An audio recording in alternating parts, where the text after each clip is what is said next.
To call us into prayer today and officially open, I would like to invite Sabra Kauka to come to the front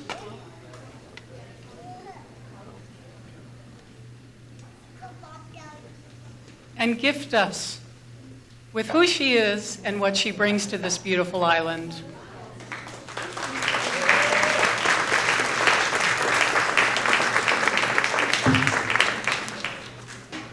Aloha kakahi akakako. Good morning, everyone. It's a pleasure. It's a pleasure and an honor to be here today. I open with this chant that speaks of sharing aloha. Anawahi ko kako mea ho'oki pala e ai. Amena mea hano hano. E ho'o hiva hiva ia nehi makola e ai. E hui puhui ka vai vai.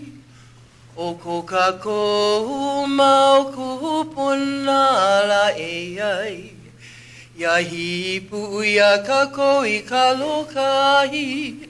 Kanalu imia kako mai ka hiki mai la e ai.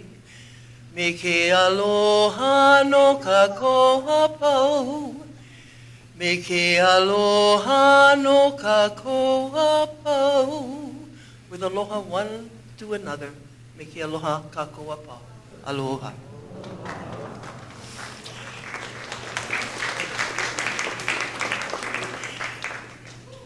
When Analia asked me to speak this morning, I had to review my history. And in reviewing that history, I rediscovered so many things that I had forgotten. But let me take a little survey. Where were you? How many of you were born in 1940s? Okay, that's about a third, maybe a fourth to a third of the audience. How many of you were born by the 1950s? Okay, 60s, 70s, 80s. You see, we have youngsters. Maikai. Did I go back far enough? Okay. Maikai, 1930s. Yay! Oh, brother, you should be up here giving this speech. You have lived through so much. We leave it up to the kids. Yeah. Oh my gosh. Yeah. Oh, yay! 1920s! Oh boy! Wow, anybody 1910s? No, you know, that would be my mother. That would be Joanne's mother, yeah? 1920s, okay. Oh my gosh. We have history in this room. Yay. We have people who have lived through so much and seen so much. In 1959, think back, where were you? I was a freshman at Kamehameha School, up on the hill. When Hawaii became a state, Pele erupted and the sky was orange, more orange than it is now. Everybody said it was a celebration. I went, okay. You know? And I was a dorm, I lived up in the dorm, up on Kapalama campus.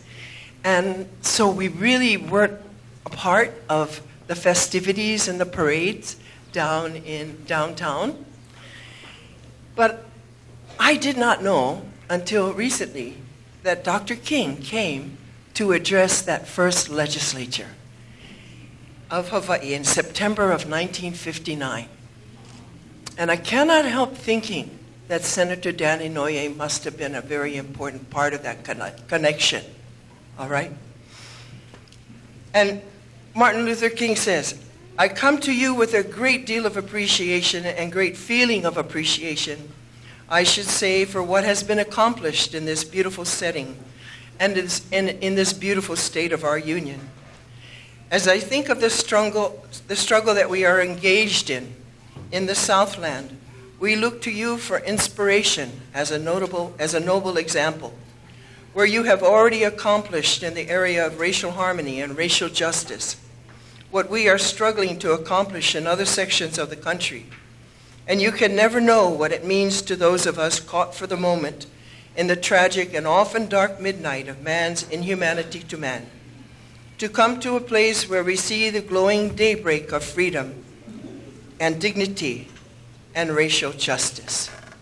Wow, in 1959. So let's move up 10 years to 1969. 1969, my son was born in Enid, Oklahoma. His father was going through Air Force training at Vance Air Force Base. He had to go to Florida for further training.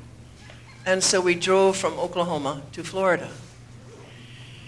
I couldn't figure it out at the time, but we went into a restaurant along the highway, and they took a long time to serve our table. And I noticed that other people were coming in, and they were getting served, and they were leaving, and we hadn't even put in our order yet. And then it began to dawn on me. Here my husband was Holly, blonde hair, blue eye.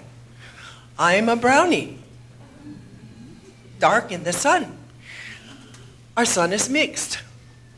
And it began to dawn on me, oh wow, I am experiencing prejudice for the first time that I am aware of. And it made me think very hard about what it must be like to live there. And I'm so grateful for having grown up in the islands, for having a mixture of friends around me, a mixture of family around me, and to realize the specialness of these islands. Okay. You know, I couldn't help but keep reading on this day.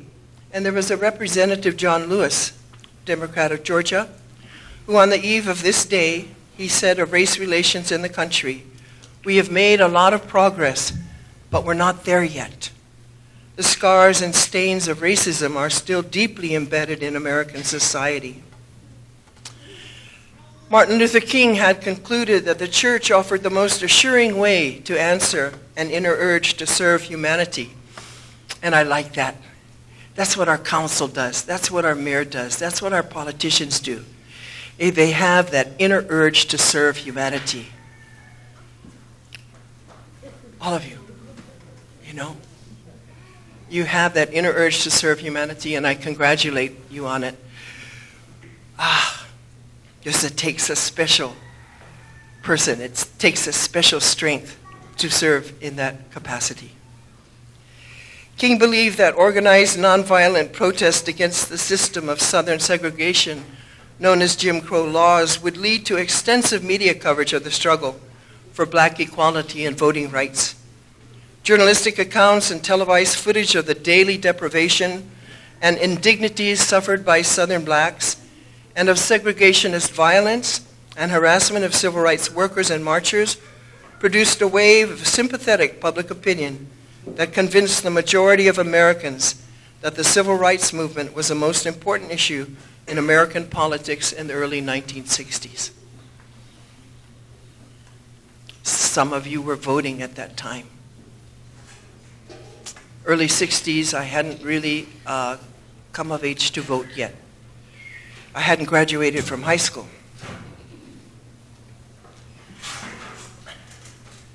Another thing that Martin Luther King said is that the time is always right to do what is right. And then I came across some writing by Hamden Rice. Hamden said, "My father told me with a sort of cold fury, Dr. King ended the terror of living in the South. Once people had been beaten, had dogs sicked on them, had fire hoses sprayed on them, and been thrown in jail. You know what happened? These magnificent young black people began singing freedom songs in jail."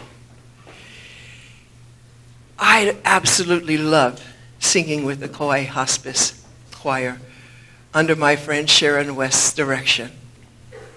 It just fills me with so much joy to sing.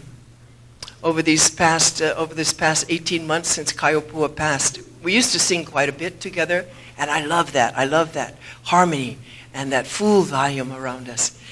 And singing with the choir and singing with my friend Sylvia Partridge, and the halau fills that space again with aloha.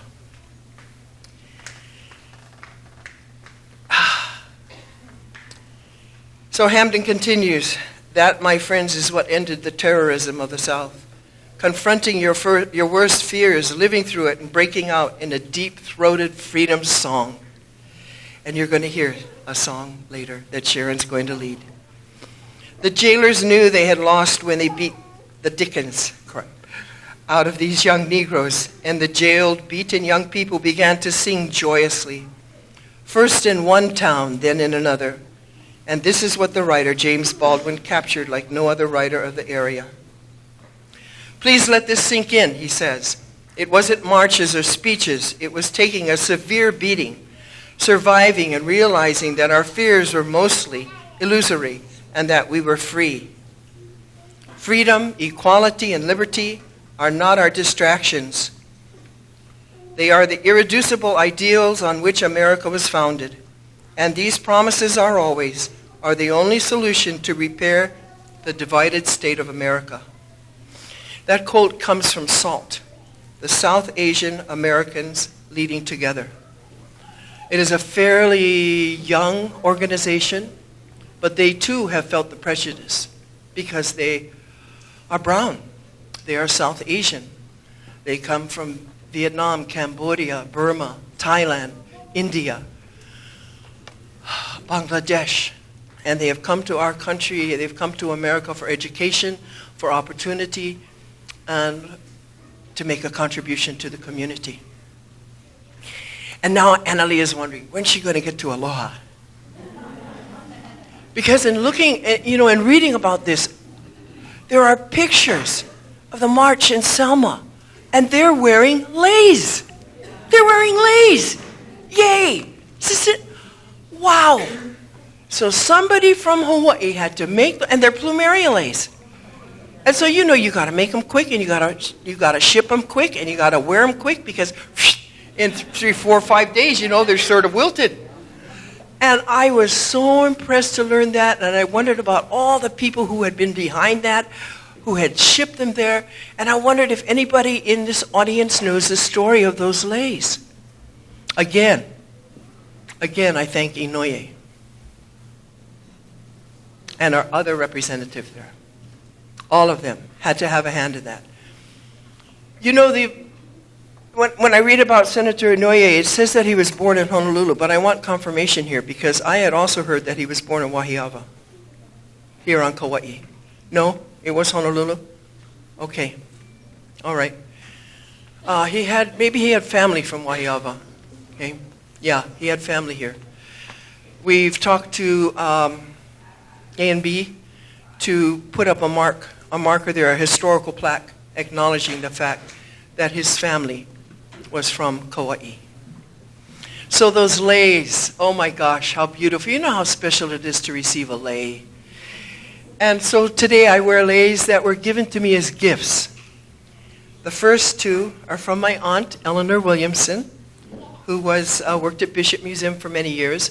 And she worked with Tutu Kavenapukui, whom I spoke about on Saturday at the Kauai Historical Society annual meeting. And when they came to Kauai, they did oral history, and they recorded oral history on those round metal cylinders, which are still stored at Bishop Museum, but I sure hope they've transferred them to digital. And this second lei is from Lu Niheo Kurdi, Pupu Ni'ihau, which was a gift of mahalo from her. And I thank her so very much because they're precious to me and I love them. And also because I tried to make Ni'ihau shell earrings once. I 12 shells on each earring. Oh, my hands cramped. My eyes were squinting. Oh, I was afraid of crushing them. It takes a great deal of skill to make these leis. So with aloha, with the leis, with the symbol of leis, I welcome you today. I greet you. And I know that you would not be here if you did not already share aloha ke kahi, love for one another. And I look forward to hearing the singing later.